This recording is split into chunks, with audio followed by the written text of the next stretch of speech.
Hi everyone, welcome to a class which is in continuation with our chapter Digestion and Absorption. Now every bite of food that we take has to go through a roller coaster ride while it is passing through the GIT. And once it is passing through the GIT, it is deluged with number of secretions coming from various accessory glands. Now these accessory glands are located outside the GIT, but their secretions are poured into it. So that would be our point of discussion today, the various accessory glands, and those would be salivary glands, pancreas and liver. And in the end, we will take a brief review on the digestion of the food. So first of all, beginning with salivary glands. Now salivary glands are three pairs. These are the major salivary glands and they are situated just outside the buccal cavity. And they are pouring their secretions, and these are exocrine glands. They have ducts. In this figure we don't have the ducts being shown, but certainly they are having ducts which are pouring the secretion into the buccal cavity. So their secretions are called the salivary juice or the saliva. Now starting with the largest gland here, and this gland is the parotid. So one pair parotid glands. Since this is a lateral view, we can see just one of it, and it is pouring its secretion into the buccal cavity via a duct which is named Stenson's duct. So Stenson's duct is bringing the secretion of the parotid into the buccal cavity. Now this parotid, we can see it is the largest gland and it is innervated by one of the cranial nerves, and that cranial nerve is 9th. So it is innervated by 9th cranial nerve, and that is glossopharyngeal.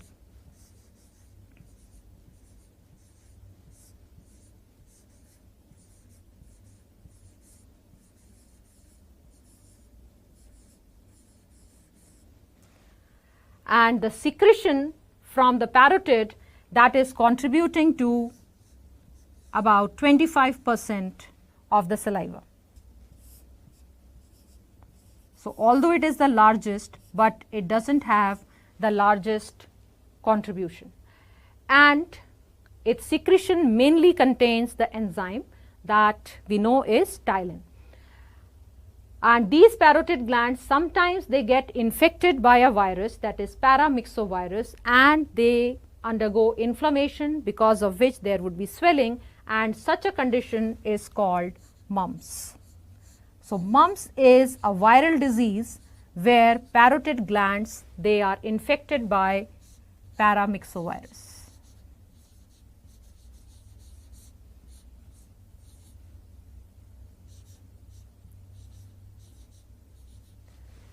Now moving on to the next gland, that is submandibular. Now this submandibular, also sometimes named as submaxillary, but preferable name would be submandibular because it is just where our lower jaw takes a turn, and here this gland is present. So this one is the submandibular gland, and it is pouring its secretion through a duct that is named Wharton's duct, and Wharton's duct is just opening on the lateral sides of the frenulum, and frenulum, you must recall, is a thin skin fold which is attaching the tongue to the floor of the buccal cavity. So there it is opening. Now this submandibular gland is producing the maximum amount of saliva, that is 70%. So it contributes to 70% of the saliva.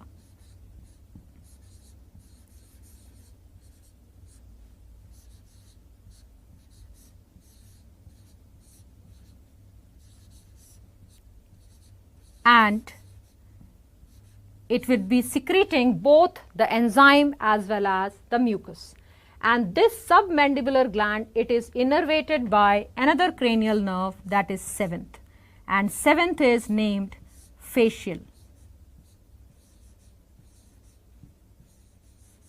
So this is the cranial nerve which innervates the submandibular gland. Then moving on to the third one, that is the sublingual glands. This is the smallest one, and the word lingua means tongue. So the location we can understand, it is below the tongue. So here we have this sublingual gland, and its duct is called duct of Rivinus, which is opening on the floor of the oral cavity itself, and this one is contributing to just 5% of the saliva.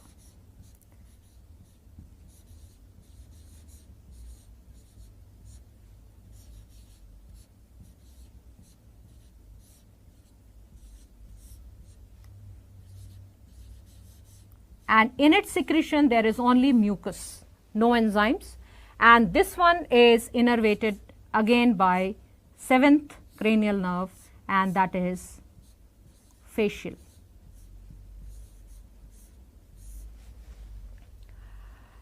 Now the secretion of these 3 glands is called saliva, and let us see the composition of this saliva. Now the saliva is containing 99.5% water and 0.5% solutes, and those would be ions like sodium, potassium, chloride, bicarbonate and SCN, that is thiocyanate ions, and these thiocyanate ions inhibit the bacterial growth. Then of course it has mucus, which is glycoprotein, IgA, that is antibodies, and this particular is one class of antibody, and lysozyme, again that is acting on bacterial cell wall.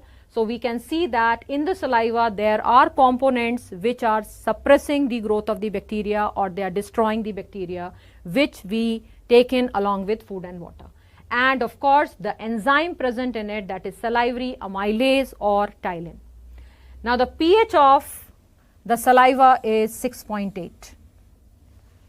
pH is 6.8, that means it is slightly acidic, and salivation is controlled by autonomic nervous system, which comprises both parasympathetic and sympathetic division. Now parasympathetic stimulates the salivation process, while sympathetic nervous system inhibits salivation. Now with salivation we can mention a disorder here, that is if there is failure of salivary secretion, it is called eptylism.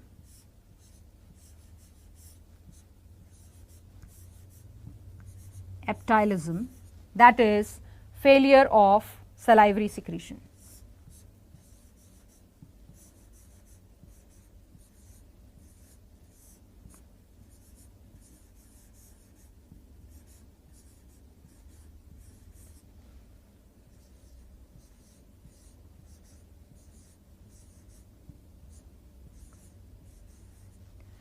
Now a person who suffers from eptylism has more chances of dental caries. Dental caries are a condition where the bacteria, they damage the enamel because they act on the sugars which are present in the food, and that food is sticking between the teeth.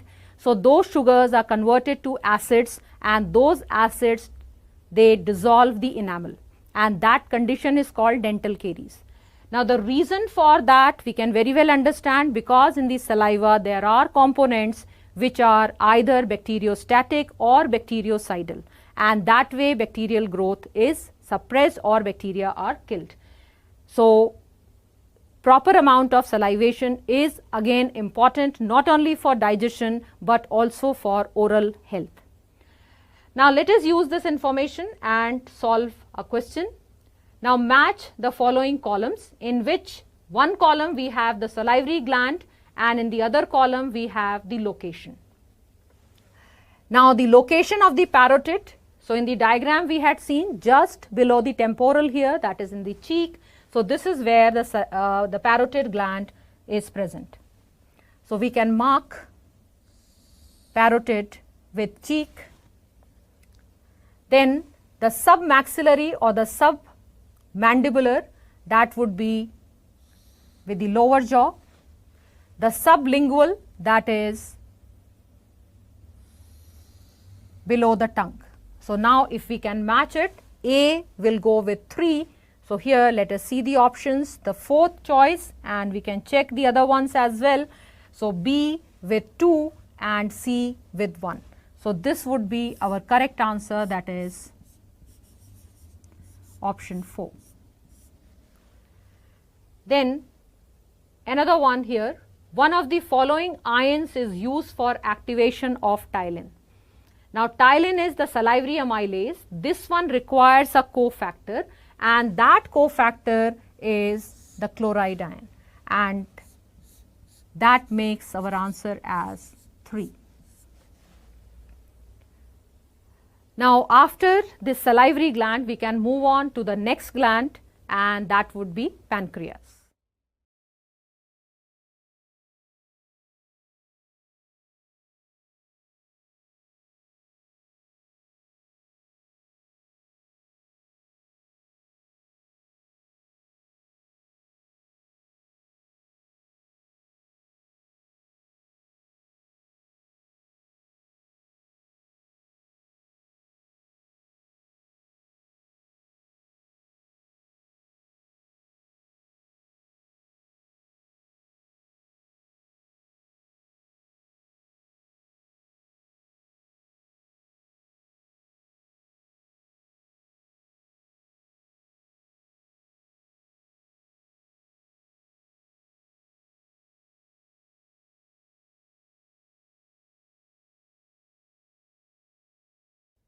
Now, moving on to pancreas. Now, pancreas is a mixed gland, and when we use the word mixed gland, that means it is exocrine as well as endocrine. And for such gland, we can also use a term that is heterocrine. So, heterocrine is a gland which is both exocrine and endocrine.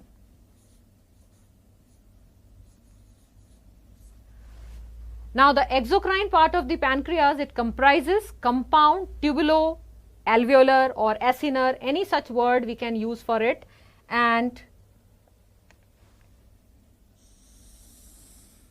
this is the one which would be secreting the pancreatic juice. The pancreatic juice is released into the duodenum via 2 ducts, and here these ducts are, one is the Wirsung's duct and the other one is the duct of Santorini. Now, this Wirsung's duct is the main pancreatic duct, and this would be joining with the bile duct, where both of them join to form the hepatopancreatic duct. And this one, the duct of Santorini, this one directly opens into the duodenum. So, it is considered accessory duct, and there are some people who lack this duct also. But of course, Wirsung's duct is the exocrine part of the pancreas. Now, taking up the structure here, as we can see the location of the pancreas you can see located just below the stomach into this bend, that is the C-shaped part here that we see is the duodenum, and from there we can see this pancreas is located. And this broad part of the pancreas is called the head, the middle part is called the body, and this last part is called the tail.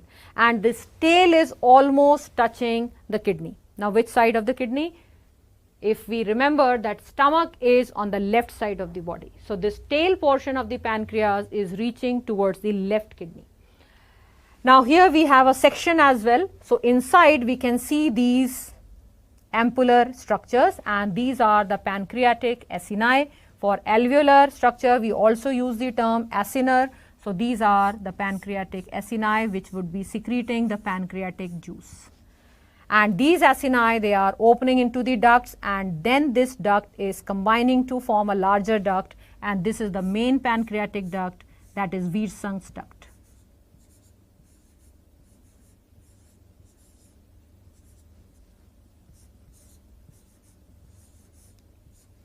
And this Wirsung's duct combines with this bile duct,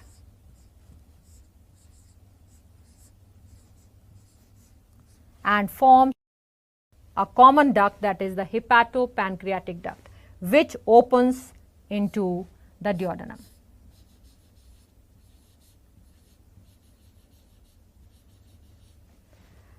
Now, what are the secretions produced by the pancreatic acini? So, here we can take up the pancreatic juice. Now, this pancreatic juice is alkaline with a pH of around 8.4, and this alkaline pH is due to the presence of sodium bicarbonate. And this sodium bicarbonate, quite a large amount of it, is secreted from the cells which are lining the pancreatic duct. So, it is not just the secretion from the acini, but even the duct lining is secreting it. The enzymes present in the pancreatic juice are pancreatic amylase or amylopsin, and as we see the name amylase, it would be digesting starch. Just like we have salivary amylase, here there is another amylase, that is pancreatic amylase. Then there are inactive proteases, and these inactive proteases are trypsinogen, chymotrypsinogen, procarboxypeptidases. So these, when they reach into the small intestine, that is into the duodenum, then they will be activated. Then there is a pancreatic lipase, or which is also called steapsin, and this is the most important lipase for digestion of fats. And then there are nucleases, that means which will act on nucleic acid, because whatever food we are taking, those food items also have cells in which DNA and RNA are present, and those DNA and RNA are going to be digested by nucleases. So accordingly, nucleases are of two types: DNAs acting on DNA and RNAs acting on RNA. Now taking up the endocrine part of the pancreas. Now the endocrine part of the pancreas is called islets of Langerhans. And this islet, these are small tiny structures which are located around these acini, and the total amount of or total number of islets present in the pancreas would be just 1.5% of the pancreas. That means the majority of the pancreas is exocrine and a little part of it is endocrine. But hormones are required in very small amounts, in trace amounts, so even that has immense importance in the body. Now each islet in turn is comprising 4 cells. Now these 4 cells, we can list them out. Alpha cells. These alpha cells, they secrete glucagon. The hormone secreted by alpha cells is glucagon, and it is a hyperglycemic hormone. That means it raises the blood glucose level. So here we can put the term that it is hyperglycemic.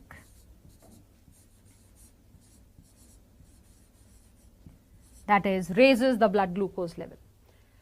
The beta cells, these are maximum in number. That means in each islet the maximum cells would be the beta cells, and these beta cells, they secrete insulin, and insulin is antagonistic to glucagon. That means it is lowering the blood glucose level. So for this we can use the word that insulin is hypoglycemic. It reduces the blood glucose. Third one, delta cells, they secrete a hormone that is somatostatin. Somatostatin, here it was insulin, and so delta cells, they secrete this one, and statin, as we see the name, that means it is bringing down, and what it is inhibiting? Secretion of both the alpha as well as the beta cells. And last but not the least, we have the PP cells which secrete pancreatic polypeptide, and this pancreatic polypeptide inhibits the secretion of pancreatic juice. That means this particular hormone is acting on the exocrine part of the pancreas, and it is suppressing their secretion, and that was pancreatic juice. So after taking up pancreas, the next gland that we would be discussing is liver, which is also the largest gland of the body.